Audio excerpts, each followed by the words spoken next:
High, আসসালামু আলাইকুম। আমি ইউসুফ হাসান এবং আমার আরো একটি ভিডিওতে আপনাকে স্বাগতম জানাচ্ছি। প্রথমেই সরি বলে নিচ্ছি, বেশ অনেক দিন থেকে আমার কোনো ব্লগ আপনারা পাচ্ছেন না। পরীক্ষা ছিল, আরো বিভিন্ন ব্যস্ততার কারণে কোনো ব্লগ দিয়ে উঠতে পারিনি, বাট দুঃখের কোনো কারণ নাই। আজকে চলে যাব রাজশাহীর একটা ঐতিহ্যবাহী মেলা, যেখানে ছোটবেলা থেকে প্রচুর যাওয়া হয়, বাবার সাথে যাওয়া হয়, বিভিন্ন সরঞ্জাম কেনা হয়, খাওয়া দাওয়া করা হয়, আর অনেক কিছু করা হয়। তো সেই জায়গায় আপনাদেরকে নিয়ে যাবো এবং জায়গাটা কোথায় এবং কোন মেলায় যাচ্ছি দেখতে হলে কিন্তু অবশ্যই চোখ রাখতে হবে আমার ফেসবুক পেজ অথবা আমার ইউটিউব চ্যানেলে। চলেন মেলাতে যাই।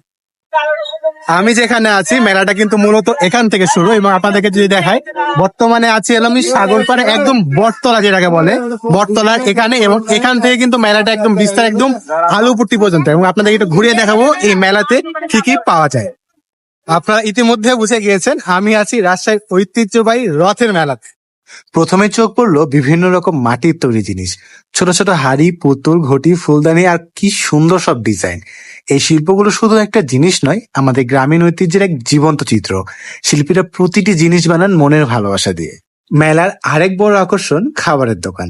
চারিদিকে ফুচকা, চটপটি, গরম গরম জিলাপি আর নানা রকম মুখরোচক খাবারের গন্ধে মন যেন তরতর করে ওঠে। আমিও নিজে খেয়ে ফেললাম একটা গরম গরম ভাজা সিঙ্গারা। মেলার ভেতরে হঠাৎ নজর পড়ে গেল এক জিলাপির দোকানে। গরম কড়াইয়ের মধ্যে দক্ষ হাতে ঘুরিয়ে ঘুরিয়ে বানানো হচ্ছে মচমচে জিলাপি। কি অপূর্ব দৃশ্য! এই গরম তেলে ভাজার মুহূর্তটা দেখতে যেমন মজার, গন্ধটা তেমনই মন মাতানো।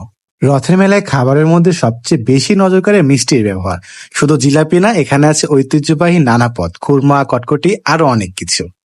এবার এমন একটা জিনিস আপনাদেরকে দেখাবো, যে জিনিসটা নেওয়ার জন্য আমি আমার বাপ মায়ের কান ঝালাপালা করে দিতাম। Just wait.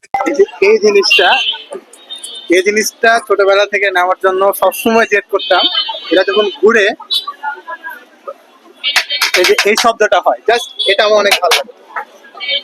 ভাইটার দাম কত? 20 টাকা করে। একটা নেই না, আমার খুব পছন্দের।